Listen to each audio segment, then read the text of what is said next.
মিরপুর টেস্টের জয়ে জাতীয় দলের ভিতর দারুণ আত্মবিশ্বাস ছুঁয়ে গিয়েছে। সেই রেসটা এসেছে সমর্থকদের মাঝে।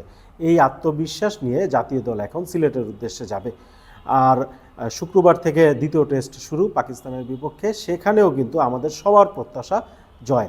যেমনটা শান্তদের মাঝেও আপনারা হয়তো এতক্ষণে বাংলাদেশ জাতীয় দলের যেই ফেসবুক পেজ আছে সেখানে দেখে ফেলেছেন যে শান্ত নিজে তার দলের প্রতি একটা বার্তা দিচ্ছেন। সেই বার্তাটা ছিল যেদিন গতকালকে যেই জয়টা এসেছে, মঙ্গলবার জয়টা এসেছে, সেই রাতটুকুই তারা উদযাপন করেছেন। এর বাইরে আর কোনো উদযাপন নেই। সব কিছু ভুলে গিয়ে আবার নতুন টেস্টে, পরের টেস্টের দিকে তারা নজর দিচ্ছেন।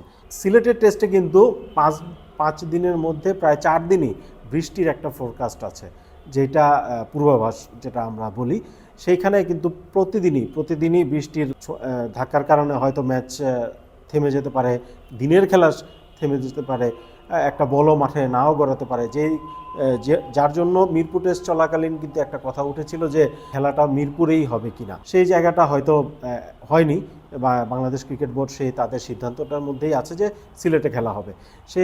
সেই কারণে এখন বৃষ্টির সাথে লড়াইটা করতে হবে বাংলাদেশ দলকে। নাজমুল হোসেন শান্তরা হয়তো চাইবে না যে বৃষ্টি এসে তাদের সিরিজটা 2-0 জয়ের যে একটা সম্ভাবনা তৈরি হয়েছে সেই জিনিসটা নষ্ট হয়ে যাক।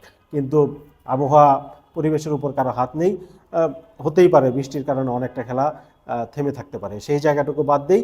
এখন যদি আমরা জাতীয় দল একাদশ নিয়ে বলতে যাই, বোলিং একাদশ নিয়ে আসলে একাদশে বোলিংটা নিয়ে কোনো চিন্তার কিছু নেই।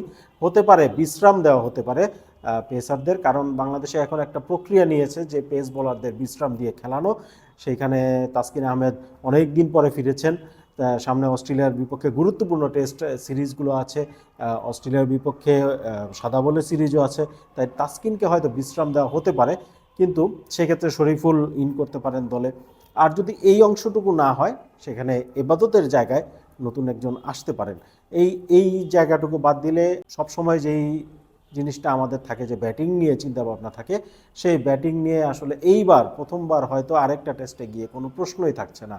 বলতে পারেন যে ওপেনিংয়ে হয়তো ভালো জুটি আসেনি, ভালো রান কেউ করতে পারেননি, সাদমান অথবা জয় কেউই রান করতে পারেননি বড়।